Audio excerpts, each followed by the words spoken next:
Ils sont venus des différentes représentations de la commission de l'UEMOA pour échanger avec le nouveau collège de commissaires. Représentants résidents et délégués permanents de la commission sont venus s'imprégner de leur nouvelle mission conformément à la dynamique amorcée par la nouvelle équipe.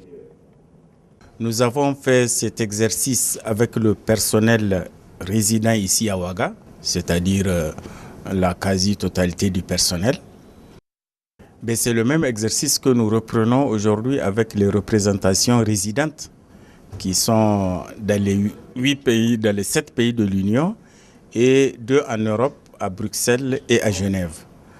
Le même exercice, c'est quoi? C'est d'abord d'expliquer les raisons de ces orientations de la conférence des chefs d'État et expliquer également pourquoi les décisions et la portée de ces décisions et enfin les dispositions que nous avons prises au niveau du collège pour décliner en action les orientations qui ont été définies sous forme de feuilles de route.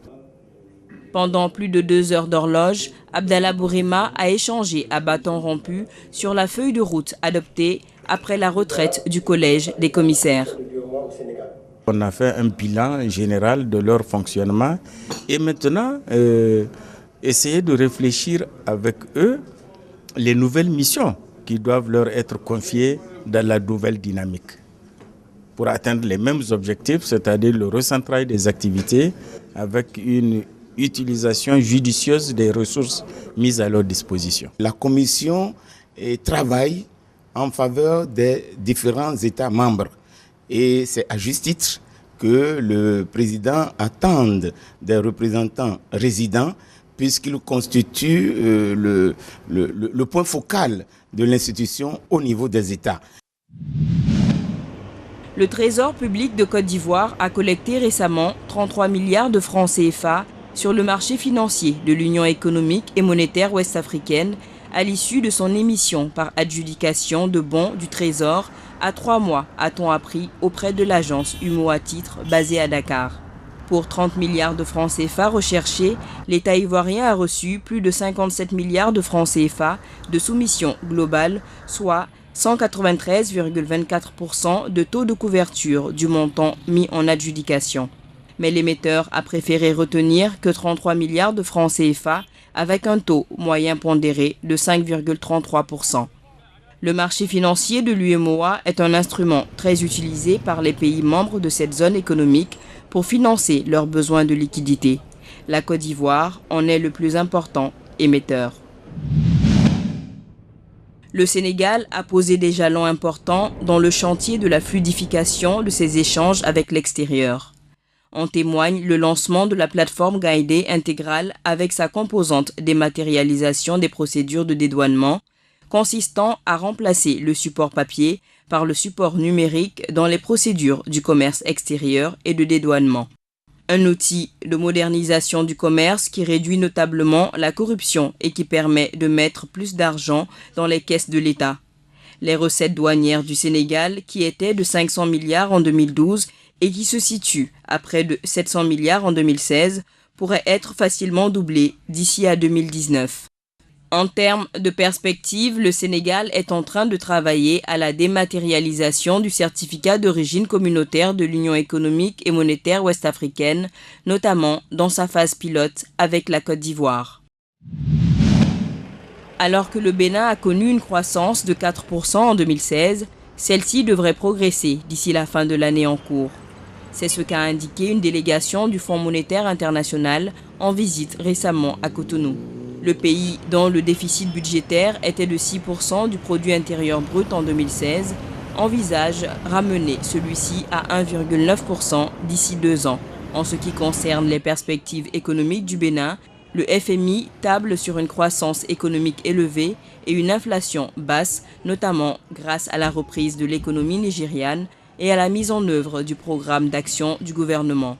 Seul bémol, la charge croissante du service de la dette intérieure tempère l'institution de Bretton Woods.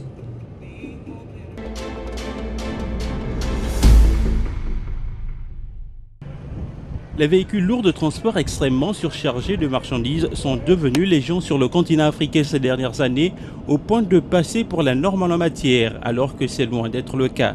Bien au contraire, l'impact négatif de la surcharge de ces véhicules est à minima d'ordre sécuritaire et économique. Les réflexions de l'Union économique et monétaire ouest-africaine UEMOA sur ce phénomène l'ont donc conduit à adopter en 2005 un règlement dit Règlement 14 visant à harmoniser les normes et procédures du contrôle du gabarit des véhicules lourds de transport de marchandises. Pour des routes qui sont construites pour durer 15 à 20 ans, la durée de vie est ramenée à 5 ans. C'est inacceptable. Donc l'impact direct, c'est d'abord la conservation de ces ressources. Le deuxième impact, c'est de réduire le coût d'emprunt. Le coût, ce n'est pas sous forme de dons seulement que ces infrastructures ont été acquises. Et à l'avenir, ça ne sera d'ailleurs que sous forme de dons et de ressources propres parce que le principal bailleur qui nous donne des financements sous forme de dons, c'est rétracté, à savoir l'Union européenne.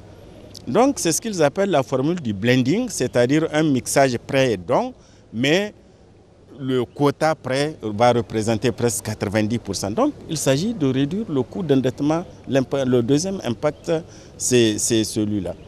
Le troisième impact, c'est qu'on a dit qu'il y a non seulement la dégradation de l'état des routes, mais avec des dommages collatéraux importants, notamment des risques en vie humaine. Vous avez vu les accidents au niveau de ces routes. Donc ça, c'est aussi un troisième impact que nous attendons et qui doit donner à infléchir la décision qui a été prise jusque-là. Et puis, le quatrième impact, je reviendrai, ça va tout simplement rétablir la crédibilité de tout le monde. 12 ans après son adoption et plusieurs assises sur le continent destinées soit à vérifier, soit à évaluer le niveau d'application du règlement 14, une rencontre des ministres des Transports et des Infrastructures des pays membres de l'UEMOA, élargie au Ghana et la Guinée, a eu lieu récemment à Abidjan, en Côte d'Ivoire. De 2009 à aujourd'hui, on a perdu 1680 milliards de francs CFA à cause de la surcharge. Donc l'heure est grave. Et c'est pour cela que nous sommes réunis encore aujourd'hui pour dire respectons nos engagements. Et c'est l'objet des discussions qu'on va faire tout à l'heure avec les experts des États d'abord. Ensuite, on va rendre compte au niveau des ministres statutaires, des ministres sectoriels qui sont chargés des infrastructures et des transports pour leur dire l'heure est grave. Prenons les gages nécessaires pour que ce règlement soit appliqué. Sinon, on va perdre nos infrastructures. Les partenaires techniques et financiers tels que la Banque africaine de développement, l'Union européenne et bien d'autres ont également, dès l'entame de la rencontre, fait remarquer la nécessité de passer le plus vite à une application intégrale et définitive de ce que tout le monde appelle désormais le R14 de l'UEMOA. Les partenaires techniques et financiers ne sont pas des acteurs politiques, je vous l'ai dit. Ils savent cependant que l'application même progressive, même très progressive, et j'utilise le mot très progressivement, engage la puissance publique dans la mise en route des pesages, dans la lutte contre la corruption, dans l'application des pénalités et dans les délestages.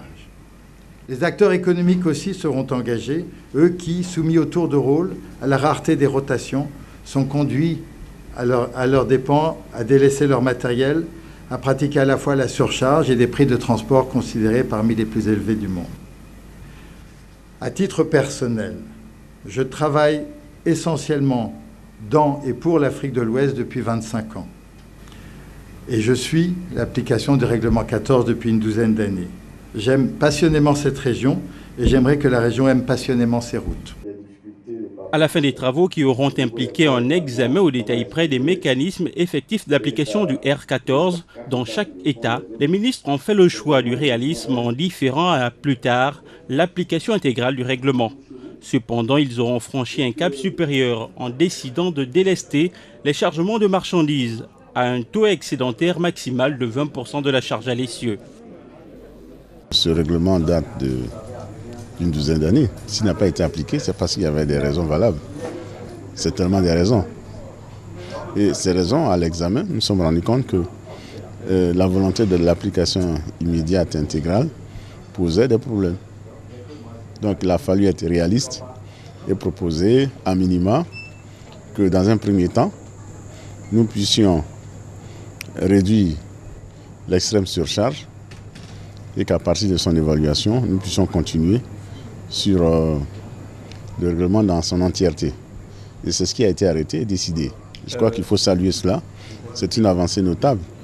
Alors que dans le passé, il y a eu la tentative 1000 fois avortée, une application immédiate intégrale. Aujourd'hui, il est question que nous commençons déjà à appliquer les pénalités sur les surcharges extrêmes. Donc là, je crois que cela est possible. Et à partir d'avril 2018, une évaluation de cette décision va être faite. À l'issue de ça, on verra s'il y a eu des avancées encore dans la mise en application.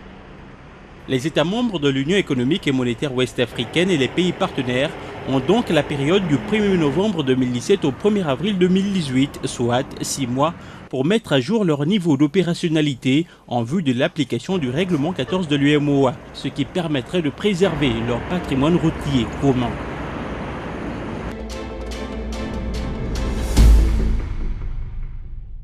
La Cour de justice de l'UEMOA organise du 17 au 20 octobre 2017 à Abidjan, en Côte d'Ivoire, un séminaire national de formation et de vulgarisation du droit et de la justice communautaire. L'OMC, l'Organisation mondiale du commerce, examine la politique commerciale des 8 États membres de l'UEMOA du 25 au 28 octobre prochain. La rencontre se tiendra au siège de l'OMC à Genève. L'objectif de la politique commerciale de l'UEMOA est de consolider et de rendre attractif, du point de vue des investissements, le marché régional induit par l'union douanière. Les actions entreprises à cet effet visent tant à assurer une participation efficiente de l'Union au système commercial multilatéral de l'OMC qu'à élargir les débouchés des entreprises de l'Union par la conclusion d'accords bilatéraux en matière commerciale et d'investissement.